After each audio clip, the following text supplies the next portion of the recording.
Hi అండి, dry fruit laddu చేస్తున్నా. బాదము, జీడిపప్పు, పిస్తా, ఏమంటారు ఖర్జూర అన్ని గింజలు తీసి పెట్టుకోవాలి. అవేమో బాదము జీడిపప్పు కట్ చేసి పెట్టుకోవాలి సన్నగా. ఒక స్పూన్ నెయ్యి వేసుకొని ఒకదాని తర్వాత ఒకటి. ఇప్పుడు బాదం పప్పు వేయించుకోవాలి. ఫస్ట్ వేయించుకొని కొంచెం కలర్ వచ్చిన తర్వాత వేయించి తీసేసి మళ్ళీ పిస్తా వేసుకోవాలి. అవి కూడా వేగిన తర్వాత జీడిపప్పు సన్న సన్న ముక్కలు కట్ చేసుకోవాలి అన్ని. తర్వాత ఫ్లాక్ సీడ్స్, తర్వాత నువ్వులు, తెల్ల నువ్వులు ఒక స్పూన్, పెద్ద స్పూన్ అని. తర్వాత గుమ్మడి గింజలు, ఇంకా వాటర్ మిలన్ సీడ్స్, తర్వాత ఒక పిడికడ గసగసాలు అవన్నీ వేయించుకున్న తర్వాత మళ్ళీ ఒక స్పూన్ నెయ్యి వేసుకొని ఖర్జూర కూడా మెత్తగా పేస్ట్ వేసుకోవాలి.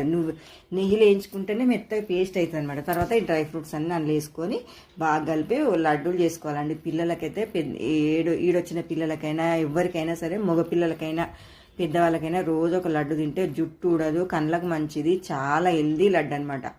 ఓకే అండి.